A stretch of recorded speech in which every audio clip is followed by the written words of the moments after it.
কোম্পানির কাছ থেকে 10 একর 58 জমি বলমারী সাব রেজিস্ট্রার অফিসে থেকে দলিল করিয়া নেয়, যাহার দলিল নাম্বার 3733। দলিল করিয়া নেওয়ার পর পুকুর সহ 10 একর 58 জমি আমাদের দখল বুঝিয়া দেয়।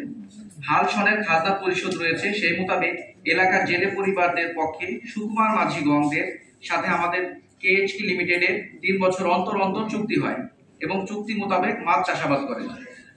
5ই আগস্ট ফ্যাসিস্ট সরকারের পতনের পর পার্শ্ববর্তী গ্রামের সাতর নিবাসী খন্দকার নাসিরুল ইসলাম নাসির এবং তার ছোট ভাই খন্দকার নাজিরুল ইসলাম নাজির গ্রাম সাতর, পোস্ট ধোবাঘাটা, থানা বোয়ালমারী, জেলা ফরিদপুর বিভিন্ন সন্ত্রাস রাজত্ব কায়েম করে সাধারণ মানুষ তথা সকলের সাথে আমিও তার হাত থেকে রেহাই পাইনি।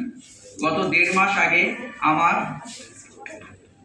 কেএইচপি লিমিটেড আওয়াল সেন্টার বনানীর অফিসে এসে আমাকে বলে যে আমি আগামী নির্বাচনে বিএনপির পক্ষে ফরিদপুর 1 আসনে নির্বাচন করব। আমরা বিএনপি করি, আমার 3 থানা বোয়ালমারী, মধুখালী, আলফাডাঙ্গা, আমারই কর্মীদের দেখতে হয়, তাই আমার কাছে 20 লক্ষ টাকা দাবি করে। আমি উক্ত টাকা দিতে অসম্মতি জানাই।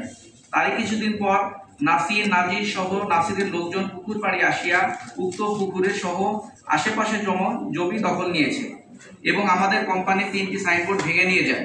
সকল জেলেদের মেরে তাড়িয়ে দেয়, 2টি রুম দখল করে নেয়। এই বলে হুমকি দেয় যে ওই জমির আশেপাশে তাদের কাউকে দেখলে তাদের মেরে পুকুরে ডুবিয়ে দেওয়া হবে, যাতে কেউ জানতে না পারে। সংবাদ পাওয়ার পর আমার ভাতিজা খন্দকার মারুফ আহমেদ স্যার এবং অফিস স্টাফ 2-3 জন নিয়ে পুকুরে যায়। যাওয়া মাত্র নাজিরুল ইসলাম নাজির বলে উক্ত পুকুরের মধ্যে সাইফুল্লাহ তারেক ও মাতার কিছু জমি পুকুরের মধ্যে আছে, যেটা নিয়ে হাইকোর্টে মামলা চলমান। উক্ত বিষয়ে হাইকোর্টের নিষ্পত্তি না হওয়া পর্যন্ত কেউই পুকুর পাড়ে আসতে পারবে না, ততদিন পুকুরে আমাদের দখলে থাকবে। তখন আমার ভাতিজা ও সহ লোকজনের সাথে কথা কাটাকাটি হয়। এক পর্যায়ে তাদের কিশোর গ্যাং ও হেলমেট বাহিনী দিয়ে আমার ভাতিজা ও অফিস স্টাফদের উপরে হামলা চালায় এবং আহত করে। তারা হুঁশিয়ার করে বলে, তোদের কাউকে যদি পুকুরের আশেপাশে দেখতে পেলে তবে প্রাণে মেরে ফেলবো, লাশ গুম করবো। কোনো পুলিশ কিংবা প্রশাসন আমার ভয়ে এলাকায় আসবে না। অন্য স্টাফদের সহায়তায় ঘটনাস্থল থেকে চলে আসি। হামলায় জড়িত থাকা কিশোর গ্যাং ও হেলমেট বাহিনীর কয়েকজনকে আমার ভাতিজা চিনতে পেরেছে। উক্ত বিষয়ে থানায় মামলা করতে গেলে তাদের ভয়ে পুলিশ মামলা দিতে ভয় পায়। অবশেষে অভিযোগ দেওয়া হলে নাই কোনো পুলিশি পদক্ষেপ। তাই প্রতিকারের লক্ষ্যে মাননীয় প্রধান উপদেষ্টা ও বিএনপি চেয়ারপারসনের সুদৃষ্টি কামনা করছি। সাংবাদিক প্রশাসন ভাইদের বিষয়টি খতিয়ে দেখে অনুসন্ধানী প্রতিবেদন করার জন্য আবেদন করছি। নাসিরগঞ্জরা গত 31/12/2024 তারিখে সুকুমার মাঝিকে পুকুরের কাছ থেকে বের করে দেয়। তাহার 30 লক্ষ টাকার মাছ পুকুরের চাষাবাদরত অবস্থায় রয়েছে। এখন খন্দকার নাসিরুল ইসলাম নাসির এবং তার ছোট ভাই খন্দকার নাজিরুল ইসলাম নাজির সহ এলাকার লোকজন পুকুর দখল নিয়ে মিষ্টি বিতরণ করে। উল্লেখ্য যে নাসিরুল ইসলাম গঙ্গের সন্ত্রাসী কর্মকাণ্ডে নিউজ, মানব জমিন, উত্তরাধিকার 71, প্রহর ও রাজধানী টিভিতে প্রচার করায় প্রতিনিধি মোহাম্মদ আবদুল্লাহ তুষারের নামে মিথ্যা মামলা, বাড়ি ঘরে হামলা ও প্রাণনাশের হুমকি দেওয়া হয়। প্রাণনাশের হুমকি দেওয়াতে সে এখন এলাকা ছাড়া।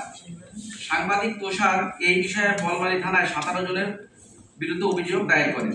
নাসিরুল ইসলাম নাসির এবং নাজির উদ্দিন নাজির এর নামে বলমারী থানায় সাধারণ ডায়েরি নং 931 তারিখ 22/12/2024 এবং অভিযোগ দায়ের 25/12/2024 সনে কপি সংযুক্ত আছে। ঘটনায় জড়িত ব্যক্তিগণ: 1 খন্দকার নাসিরুল ইসলাম নাসির, পিতা মৃত খন্দকার ফজলুল করিম। 2 খন্দকার নাজিরুল ইসলাম নাজির, পিতা খন্দকার ফজলুল করিম। 3 সিদ্দিক মাতুব্বর, পিতা মৃত নিয়ামত মাতুব্বর। 4 আব্দুল্লাহ শেখ, পিতা সিদ্দিক মাতুব্বর। 5 মিজান শেখ, পিতা মৃত চান মাউল শেখ, গ্রাম মহিশালা, পোস্ট ধোবাঘাটা, থানা বোয়ালমারী, জেলা ফরিদপুর। এদের সাথে আরো অজ্ঞাত বহু লোক সম্পৃক্ত। অতএব আমার নিকট আমাদের কেএইচপি লিমিটেড কোম্পানির তরফ থেকে অনুরোধ রইল, উক্ত ঘটনায় জড়িত ব্যক্তিদের আইনের আওতায় এনে উপযুক্ত শাস্তির ব্যবস্থা করার দাবি জানাচ্ছি এবং আমার জানমালের আইনি সহযোগিতা কামনা করি।